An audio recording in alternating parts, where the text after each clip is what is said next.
د دې غونډې صدر ډېر ګران ډېر ښاغلی او سپېڅلی مشر چې ټول پښتانه پېژني، ډېر کار کوي، ډېر کار یې کړی دی، لا حوصلې ځوانې دي، نور هم کار کوي، ستړی کېږي نه. د اردو 2 کتابونه یې په پښتون کلچر باندې لیکلي دي او د پښتو شپږو کتابونه یې لیکلي دي او نور کتابونه سلسله روانه ده. په 2-3 پراجیکټونو باندې اوس هم کار روان دی.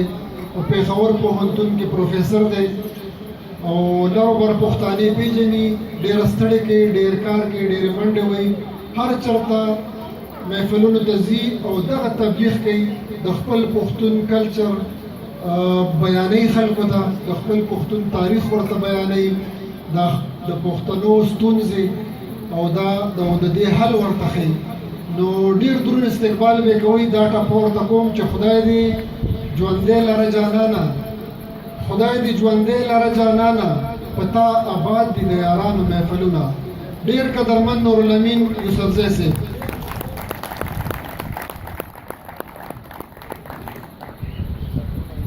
اللهم صل على سيدنا محمد وعلى ال سيدنا محمد وافضل صلواتك بعدد معلوماتك وبارك وسلم عليه. په سټیج ناستو زما ملګرو منورینو د مانیری کلي عزیزانو، ما ته ناستو زما زړو او د زلمیتوب دوستانو ملګرو، ډېره ښه مشاعره وشوه او زما خیال دی چې مشاعرې نو په هغې کې نثري خبرې خوند نه کوي، خو د صدارتي خطبې تقاضا دا وي چې بنده خامخا خبرې وکړي. لومبی خو ما ته خپل یو شعر رایاد شو، زه شاعري ډېره نه کوم، خو داسې کله کله چې د ګل او د بلبل کیسه زړه ده خو خوږه ده، د ګل او د بلبل کیسه زړه ده خو خوږه ده، د بم او د بارود کیسه تازه ده خو ترخه ده، او د یو قام دی چې په غرونو کې آباد دی لکه غرونه، دا کام ساده باده دی خو کیسه یې عجیبه ده. د دې شاعرانو دا شاعران چې دي د دوی باره کې زمونږ د هندوستان او پاکستان په ادب باندې یو روسي لیکوال لیکل کړي دي، نو د پښتنو شاعرانو دپاره چې کوم ځای جوت کړی دی نو هغې یې نوم ورکړی دی د طوفان مارغان. هغې کې لیکلي دي چې پښتانه شاعران او ادیبان د طوفان مارغان دي، دوی ټول عمر په طوفان کې الوت کړی دی او دا یې ځکه لیکلي دي چې د هغه په ذهن کې د حضرت بایزید روخان رحمت الله علیه نه راواخلې تر خوشحال خان خټک پورې او د خوشحال خان خټک نه راواخلې تر حضرت باچا خان رحمت الله علیه پورې، هغه ټوله اوږده مبارزه وه چې کله په دې پښتون قام باندې د دوی په کلتور باندې، د دوی په جغرافیه باندې او د دوی په وجود باندې چې څنګه د دوی دښمنانو حملې کړي دي او دوی په هیڅ نوم باندې یو کېدو ته نه دي پرېښودي او د دوی شاعران ادیبان چې دی انو قام سره ودرېدلي دي او هغه چې دی د قام د ازادۍ او د هویت سندرې ویلي دي. د دې دا شاعران زموږ چې کوم دي نو دا زموږ د ژوند جواک، زموږ د تهذیب، زموږ د کلتور نمایندګان دي. زه اکثر چې داسې پروګرامونه وي نو زه د ځوانانو ته دا خبره کوم چې داسې یو سټیج، یو داسې پړاو ته موږ راغلي یو چې قامونه داسې دور نه تېرېږي چې دی هم د تهذیبي بحران سره مخ وي او دی هم د سیاسي بحران سره مخ وي او وخت او حالاتو دی په جمپینګ پوزیشن کې داسې ځای ته بوتلی وي چې دی په خپله هم نی خبر چې زه په کوم ځای ولاړ یم. په داسې حالاتو کې چې د ده کومه کلتوري بیانیه یي څه ته چې په انګریزي کې انډیجنس کلچرل نریټیو وایي، چې هغه د ده دښمنان هیټ کوي، هغه وجني، هغه ختموي. داسې زه اکثر دې ملګرو ته دا خبره کوم چې دا زمونږ د تهذیب، زمونږ د کلچر دا یو ونه ده. د دې ونې جړې چې دي نو هغه زمونږ حجره، جومات، جرګه، مرکه، ننواتې دي. د دې تنه زمونږ دا جړې چې دي دا دې پرون دی، د دې تنه چې ده نو دا زمونږ نن دی. او د دې څانګې چې دي نو دا زموږ سبا دی چې کوم سړی په جړو کې کینی او هغه څانګې رد کوي نو دې ته په انګریزۍ کې ایرریشنلزم وایي او چې کوم سړی په څانګو کې کینی او جړې رد کوي نو دې ته تخریب وایي دا ډسټرکشن دی زما خپل نظر دا دی چې د قامونو ژوند چې دی نو هغه د پرون نن او سبا نه عبارت وي او د قام پوهان د قام لیکوالان او شاعران په خپله په لمحه موجود کې اوسي خو خپل اورېدونکی د پرون په غېږ کې د نن په لار سبا ته بوځي خپل اورېدونکی او خپل لوستونکی د پرون په غېږ کې د نن په لار سبا ته بوځي که دې کې چېرته هم سزا یې کټ شو نو دا د قام سره ظلم او زیاتې دی اوس زمونږ قامي دشمنان زمونږ کلتوري بیانیه وجل غواړي هغه دې کې څه حاصلول غواړي د هغوی دا خیال دی چې د دوی نه مونږ دا ژبه وتروړو د دوی نه مونږ کلتور وتروړو د دوی نه مونږ خپله موسیقي وتروړو د دوی نه مونږ آرټ وتروړو زیبا هنرونه ترې نه وتروړو نو دا به بیا زمونږ په لاس کې کیلونی شي دوی سره بیا مونږ لوبې کولی شو چې څه ورسره کوو ځکه چې د هغې په بدل کې مونږ له هغوی د خپلې خوښې څه خبرې راکول غواړي زمونږ نه خپل حالانکه پښتانه من حیث القوم مسلمانان دي او د هر چا نه ښه مسلمانان دي خو په عربیانو کې هم غیر مذهب شته په پښتنو کې اړو بل مذهب والا شته دی نه خو د دې باوجود هم هغه خلک چې کوم دی نو هغوی زمونږ دا چې کله غني خان اکثر مولا ټارګټ کوي نو دا مولا اصل کې هغه نه ده ټارګټ کړی هغه مایند سیټ ټارګټ کوي هغه مایند سیټ چې هغه تخریب کوي هغه انسان د تعمیر په نوم باندې تخریب ته بوځي هغه د قام تهذیبي بیانیه وایي نو هغه د خدای او د انسان په منځ کې غلط شکل کې ولاړ دی هغه د خدای پاک تشریح او د خدای پاک او د دین تشریح غلطه کوي هغه مولا یادوي دغه شان چې کوم خلک زمونږ تهذیبی بیانیه مونږ ته زمونږ په نظر کې غورځوي زمونږ اتلان چې دي نو هغه مونږ ته د ویلن په شکل کې پیش کوي تاسو به کتلي لږه موده مخکې د نهم جماعت په کتاب کې په کالو خان باندې یو پروفیسر صاحب مضمون لیکلی او دا یې ثابته کړې وه چې کالو خان یو ډاکو او ډېر بېوقوف سړی و حالانکې کالو خان د پښتنو ډېر لوی مشر و چې د اکبر غوندې لادینه سړي سره یې مقابله کړې وه او جنګ یې کړی د دې وجه دا ده چې د هغوی ذهن دا دی چې هغوی وایي چې دا قام چې دی د دوی نه مونږ دا بیانیه وتروړو دا قام چې دی دی مونږ په خپله لار روان کړو نو دا شاعران ادیبان مونږ په دې خبره پوهیږي چې مونږ څخه د دې حالاتو نه د وتو دپاره د ټولو نه غټه وسله زمونږ ژبه او زمونږ کلتور دی زمونږ کلتور زمونږ د ژوند تېرولو انداز نن هم څه چې پښتونولي وایي داسې ده چې دا کلتور او دا سیویلایزیشن دا څه منجمد شی نه دی چې دی په ځای ولاړي دا د ارتقا د مرحلو نه تېرېږي خو په عظیم سیویلایزیشن هغه وي چې په هغې کې ځینې داسې خبرې وي چې هغې کې دوام وي هغه تلپاتې خوبی لري هغه مونږ څخه شته دی لکه د مثال په توګه باندې زمونږ د مشر مېلمه د یو ادارې ذکر وکړو چې د پښتونولۍ اداره داسې ده چې حجره وایي حجره یو داسې ځای دی چې هغه صرف د ناستې پاستې ځای نه دی حجره زمونږ د انټرټینمنټ ځای هم دی چېرته چې پښتانه زلمي د منګي نه د ټیکري نه او د لرګي نه موسیقي راوباسي او دا چېرته چې دی زمونږ سماجي ژوند زمونږ غم ښادی کېږي حجره زمونږ داسې یو ځای دی چې زمونږ بچو به پکې له ډایلاګ زده کړو مکالمه به یې زده کوله دا متل د حجرې نه راوتی دی چې خبره په خبرو خلاصېږي په دې متل کې دا لومبۍ حصه چې ده نو دا تنازعه ده او دا دویمه مکالمه ده دا زمونږ د پټکو او د دستارونو مشرانو مونږ ته ښولي چې انسانان خپلې تنازعې په مکالمې هواروي او چې کم خلک خپله خبره په خبرو نه خلاصوي نو دی دغه وخت د انسان نه د حیوان په شکل کې موجود وي ځکه چې څاروي چې دی نو دی خبره په خبرو نشي خلاصولی دی خپل تنازعې په ښکر اړمولو باندې هواروي نو زمونږ بچو زمونږ ځوانانو بچي سر جنګ زده کو مکالمه به زده کوله ډایلاګ به زده کول او متل به زده کو او داسې خبرې به زده کولې چې هغه به ژوند کې د مشال حیثیت به لره نو د هغې دپاره بنیادي اداره زمونږ حجره وه د دې حجرې په انګړ کې د دې په صحن کې د دې په هولي کې به جرګه کېده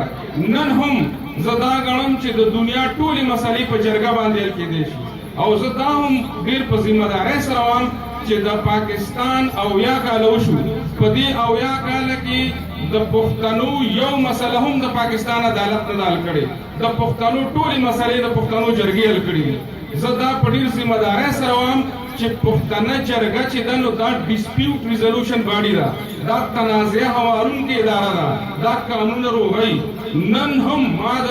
اسمبلی ممبرانو ته هم دا ویلو چې تاسو لیجسلیشن وکئ، آئین سازي وکئ او تاسو جرګې له د قانون حیثیت ورکئ. ټیک ده چې نن دنیا بدله شوې ده، تاسو د جرګې نه سوره وباسئ، ځکه چې سوره پرون ټیک وه نن نه ده ټیک، ځکه چې نن دنیا مخکې راغلې ده. نو تاسو که سوره وباسئ خو تاسو دا دنیا ته وښیئ چې د خبرو اترو دا کومه بنیادي اداره ده، نو دا چې تا سره چې کومه اداره ده هغه خو سزا ورکوي، او چې کومه اداره سزا ورکوي نو هغه جنګ پیدا کوي. نو تاسو مې دا د آئین برخه وګرځوئ. موږ سره صرف دا نه ده، موږ سره په پښتونولۍ کې یو بل شی دی څه ته چې اسکاټ وایي په انګریزۍ کې، موږ ورته بدرګه وایو. دا تاسو ټولو ته پته ده چې په هندوستان او پاکستان کله وویشلی شو، نو د هندوستان او پاکستان د ویشلو نه پس پنجابیانو آزاداتو د پولې نه دواړو طرفو ته د یو بل نه جامې ایستې دي، د یو بل بېعزتۍ کړي دي. تاسو د کرشن چندر ناول راواخلئ، تاسو د دغه ناول راواخلئ، د افسانې راواخلئ د کرشن چندر، تاسو د منټو افسانې راواخلئ چې خلکو د انسانیت کم تضمین کړی دی. تر دې پورې چې کرشن چندر په خپل ناول کې لیکي چې مړی پراته وو په پنجاب کې، په لاهور کې او په دهلي کې، او خلک اړمو انسانان اړمو، د زنانو د غوږونو نه بالۍ یستې والۍ یستې او د هغې غوږونه به شلول او د سړو د جیبونو نه به بډوې یستې، او تور سپی راغی نو هغه چې بوی واخیست نو هغه وتښتېد. یعنې د تور سپي نه هم ذات لاندې خلکو. او د پښتونخوا د پاره چې د دې نه لویه د عزت خبره بله کومه کیدی شي چې نن یو مشره هنده و بیبي په نیټ باندې دا خبره کوي چې په پښتونخوا نه موږ راتلو نو زموږ نه زیات په عزت کې بل څوک نه دي راغلي، ځکه چې پښتنو مشرانو زموږ سره په بدرګه کې تللي وو. زمونږ د کلي نه چې هندوان تلل ما ته خپل پلار دا وایي زمونږ د کلي زلمي ورسره کوټکو په لاس باندې تر جهانګیري ریلوې سټیشنه پورې تللي وو، ځکه چې مشران وایي دا زمونږ د کلي هندوان دي، که چېرې دوی ته چا څه ووایي نو موږ به ډېر زیات ملامته شو. دا زمونږ کلچر و، دا زمونږ روایات و چې ما ته خپل مشران وایي چې زمونږ په کلي کې د هندوانو کوم مشر و د هغه امیرچند نوم و، او چې کوم ځای به غم وشو نو هغه به راغی سلام به یې وکړو او بیا به یې لاس اوچت کړل، دوا به یې وکړه. چېرې چا د مټې نه ونیسلی چې ته خو هندو یې، ته ولې زمونږ په غم کې ناست یې. ما ته خپل پلار دا وایي چې د زیارت په ورځ او د جمعې په شپه به زمونږ د کلي هندوانو د شاه منصور ټولو جوماتونو په ډیوو کې تیل اچول، او چېرې چا ملادانو ویلي چې دا خو هندو دی، د ولې زمونږ په ډیوه کې تیل واچول. دا و زمونږ کلچر، دا و زمونږ ژوند. او دا صرف دا ځای نه و، دغه وزیرستان چې نن پکې خلک موږ په جنګ کړي یو، دې وزیرستان کې 125 خاندانونه د هندوانو اوسېدل، او چې په کله موږ په سن 1915 کې جنگ وشو، نو هغه جنگ دوران کې هغه هندوانو د وزیرستان مشرانو ته وی چې موږ دا خاوره پرېښودل غواړو. د وزیرستان باباګانو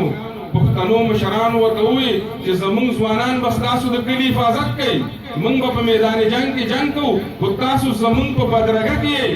تاسو زموږ په سوري باندې ناست یئ، ستاسو به یو وېښته هم څوک نه ازاروي. دا و زموږ کلچر. دغه کلچر موږ په دغه کلچر باندې نن هم فخر کوو. دا و زموږ کلچر چې میلمه خو میلمه دی، چې کله خلکو بد خنزیر را په مخه کړو او د یو سړي کور ته راغی، هغه سړی ورته په ور کې ودرېده، وی بس ما ته پته ده چې ده ستاسو فصل وهلی دی او ما ته پته ده چې ده نقصان کړی دی، خو دې زما کور ته راننوت، دا زما خوش نصیبي م ده او بد نصیبي م. خو اوس په تاسو دته غږ نه کوئ تر څو پورې چې دی زما د کور نه وتی نه دی او دی زما د نظر نه پناه شوی نه دی، نو دله به څوک ګوتې نه واړئ، ځکه چې ده ما سره پناه اخیستې ده. دا و زما کلچر، دا و میلمستیا. نن زمونږ دا کلچر، زمونږ د ژوند ځواک دا نظام دې ته که څوک په بل نظر ګوري، نو د دې وجه دا ده چې دا هم هغه مولي سوچ دی. خوشحال بابا وایي زمونږ مفکر زمونږ د قام مبارز وایي چې درست پښتون له کندهار تر ټکه یو د ټول د ننګ پکار پټ او اشکار او بل هیڅ لیدل نشي دردا منځه یا مغول منځه رو یا پښتونخوا او هغه وایي چې په یوه ژبه ویل سره پښتو کړو ولې هیڅ نشو له یو بل خبردار دا ژبه زه دا اکثر ځایونو کې دا خبره کوم چې دا ژبه چې ده دا پښتو دا بایډینګ فورس دی دا هغه پیته ده چې تاسو به کتاب کې لیدلي چې کتاب کې تېره شوي او هغه کتاب یو بل سره ګنډلی وي دا ژبه داسې ژبه ده چې دا موږ یو بل سره ګنډي او دا ژبه ګورې عامه ژبه نه ده د دنیا دې وخت کې هم د دې باوجود چې دا 500 کالو راسې په 2 خپې ولاړه ده د ژبې 4 خپې دا په 2 خپې ولاړه ده او نن هم د دې د دنیا د اقوام متحده په چیک لیست کې د دې نمبر 39 دی 15000 ژبو کې د دې نمبر یو کم 40 دی یعنی د دې باوجود هم چې دې کې ساينس او ټیکنالوژي هغه شان نشته خو بیا هم په دې ژبه کې خدای دومره توان اچولی دی چې دا د 500 ژبو کې دا یو کم 40 نمبر باندې ده او په پاکستان کې چې کومې ژبې ویلی شي د دې ټولو ژبو نه زیات ریډیو سټیشن او ټلویزیون سټیشن د دې ژبې دي او د ټولو نه زیات مضبوط او غني هغه چې دی کلاسیک هغه د دې دی داسې کلاسیک دی چې علامه اقبال خوشحال خان خټک ته حکیم الامت وایي هغه علامه اقبال ته حکیم الامت وایي او دی وایي چې حکیم ملت افغانیه او طبیب علت افغانیه د خوشحال بابا باره کې وایي او دا وایي چې د خوشحال بابا چې څومره مشهور شعرونه دي هغه علامه اقبال ریپروډیوس کړي دي علامه اقبال وایي تاسو به مشهور شعر دی وایي برہنہ سر ہے تو عظمی بلند پیدا کر یہاں فقط سر شاہی کے واسطے ہے کلاه او خوشحال بابا 400 کاله مخکې ویلي دي 450 چې د کلاه لایق خو باز دی یا شاهین دی په داسه کې د کلاه په سر کلاه شي علامہ اقبال وایي چې عمل سے زندگی بنتی ہے جنت بھی جہنم بھی یہ خاکی اپنی فطرت میں نہ نوری ہے نہ ناری او خوشحال بابا وایي چې که جنت لره څوک بیایي که دوزخ له نور څه نشته په دا منځ کې خپل اعمال دي دا نقل نه دی نور څه دي او دا علامه اقبال یو نه دی دا علامه اقبال چې څومره مشهور شعرونه دي علامه اقبال تاسو وګورئ وایي نگاہ شوق دل زندہ کی تلاش میں ہے شکار مردہ سزاوار شہباز نہیں لکه باز پلوی لخکار زمان نظر دے نہ چې ګرځي ګنګټلی سی بات فرق دا حکیم زمونږ چې دی هغه مونږ ته وایي چې دا ژبه دا ستاسو د یووالي علامت دی او دنیا کې جدید نیشنلزم خبر دی لاره رسوم چې جدید نیشنلزم ګوره 2 خبرې دي غټې یو جغرافیا یو ژبه د دنیا څومره قومونه چې 20مې صدۍ ته وردننه کېدل نو هغوی اکثرو پتلونه چولې او دا خاطر صاحب ته پته ده په دنیا کې اوس اکثر خلک پتلونه چوي خو ټول قومونه چې وردننه کېدل نو د خپلو مورنو ژبو سره او د خپلې جغرافیې سره وردننه شوي دي پښتون داسې بدنصیبه قوم دی چې نه د خپلې جغرافیې سره وردننه شوی دی او نه د خپلې ژبې سره وردننه شوی دی او تر څو پورې چې موږ دا ژبه خپله کړې نه ده تر څو پورې چې موږ دا ژبه خپلې سینې سره لګولې دی او داسې ژبه چې د هغې دومره مضبوط بنیاد دی چې یو ټپه ده اندلیب صاحب ټپې وکړې چې یو میا صاحب لیکلي دي وایي چې ما سبق ووی 10 مې پاس کړ وایي یو زموږ د کورنۍ د چم یو زنانه وه میا حسیب ګل کاکا خیل د کاڼي کرښې کې لیکلي دي چې هغه راله ما ته وي چې ما له یو خط ولیکه 20 کاله پس زما د خاوند د دکن نه خط راغلی دی ما له جواب ولیکه هغه وایي ما 4 کاغذونه راواخیستل لوی لوی وی هغې ما ته وي چې دا ته څه کې وی ما ورته وي چې دا خو د 20 کالو ګیلې دي تا نه په ناوېتوب کې خاوند تللی او تا ته 20 کاله پس خط راولېږي نو دا خو به خامخا ګڼ کاغذونه غواړي هغې وي یو دومره غوندې کاغذ راواله او یو ټپه ورته ولیکه چې څوک چې د چا د باغچې ګل شي مناسب نه ده چې سوکړې پرې تېروي ده بس په دې کې زما ټوله کیسه ده یو داسې ژبه چې هغه دومره مضبوط سنف لري چې پښتنو مېرمنو نالوستو مېرمنو سمندر په کوزه کې بند کړی دی دا دې تاسو ته پته وي چې دا ټولې ټپې یو سلو کې یو کم 100 ټپې مېرمنو جوړې کړي دي یو ټپه صرف په سلو کې یو ټپه سړو جوړه کړې ده څنګه چې متلونه سلو کې یو کم 100 سړو جوړ کړي دي نو دقه شان یو ټپې چې دا زموږ مېرمنو جوړې کړي او نالوستو مېرمنو نو زه دا وایم چې پښتو یو غني کلچر لري یو غني سیویلایزیشن لري تاسو صرف خپل د فولکلور راواخلئ بدل وګورئ بابولال وګورئ چغار وګورئ تاسو یو راواخلئ هغه د سړي په روح کې لارې کوي ځکه چې هغه د انساني جذباتو او احساساتو ترجمان دي او داسې ژبه چې دنیا کې یو سړی هم داسې نشته چې یو بل په ژبه باندې سوګند ورکوي او ستاسو په ژبه باندې سوګند خوړی شي خدای دې له دومره عزت ورکړی دی دا داسې ژبه ده چې موږ واو چې ته څنګه پښتون یې تا کې خو پښتو نشته عربي بل عربي ته دا نشي ویلی چې تا کې عربي نشته انګریز بل انګریز ته دا نشي ویلی چې تا ما سره انګریزي ونه کړه خو موږ یو بل ته وایو چې تا ما سره پښتو ونه کړه ځکه چې دا د پت نوم دی دا د ننګ نوم دی دا د ښېګړې انګریزان خو وایي health is lost, something is lost, wealth is lost, nothing is lost, if character is lost, everything is lost. خوشحال بابا وایي چې سر دې درومي مال دې درومي پت دې نځي د سړي د چارې پل خو بي په پت ته هغه وایي سر دې هم لړ شي مال دې هم لړ شي خو کردار دې نځي زما کردار زما وفا زما ننګ زما خاورې سره ننګ زما رشتو سره ننګ دا دې نځي ځکه چې نو په هندۍ کې پتی خاوند ته ځکه وایي چې په پښتو کې پت پالونکی چې نو پتی هغه ته موږ وایو چې پت پالي نو ځکه د خاوند دپاره په هندۍ کې ټکی پتی دی پتی هغه وایي پتی او ځکه د بیبي دپاره پتنی ده یعنی د پت پالونکي پسې روانه زه دا وایم چې زمونږ ژبه زمونږ کلتور دا زمونږ دپاره د فخر خبره ده او چې د زمانې تقاضو سره هم تلی شي ځکه چې موږ خانداني نظام لرو موږ د رشتو احترام پیژنو موږ د خپلو مشرانو دپاره اولډ هاوسز نه دي جوړ کړي هغه موږ په هغې کې نه داخلو زمونږ په کور کې چې کله سپینګیری شي او سپین سري شي زمونږ د خاندان فیصلې هغه کوي او تاسو یقین وکړئ چې 99% په سلو کې یو کم سلې کوي ټیک ته چې یو کور نیم به داسې وي چې هلته به چې دی نو داسې نه وي زما خو خپل کور داسې دی او ستاسو کورونه هم داسې ګڼم چې زمونږ سپینګیري او زمونږ مشرانې بیبیانې زمونږ میندې زمونږ نیاګانې دا چې دی نو دا زمونږ د کور فیصلې کوي او هغوی ته هغه احترام حاصلي کوم چې انسان له پکار دی او دقه وجه ده چې د 1988 چې کوم ناول لیکل شوی دی او هغې ته نوبل انعام ورکړی شوی دی د هغې کیسه یې راواخلئ تاسو وګورئ په هغې کې چې دی نو صرف دقه خبره ده چې د یو عرب پتی سړي دوه لوڼې او هغه دواړه لوڼه فرانسیسیانې او هغه دواړه لوڼې چې دی نو دی وایي چې زه دا بچی چېرته په کور کړم چېرته یې واده کړم هغه بیا ځان له سړي خوښ کړي او هغه چې کله سړي خوښ کړي دی واده کړي نو دی وایي چې زه به یو میاشت یو لور څخه تېروم بله میاشت به بل لور څخه تېروم ښه ژوند به مې تېرېږي چې یو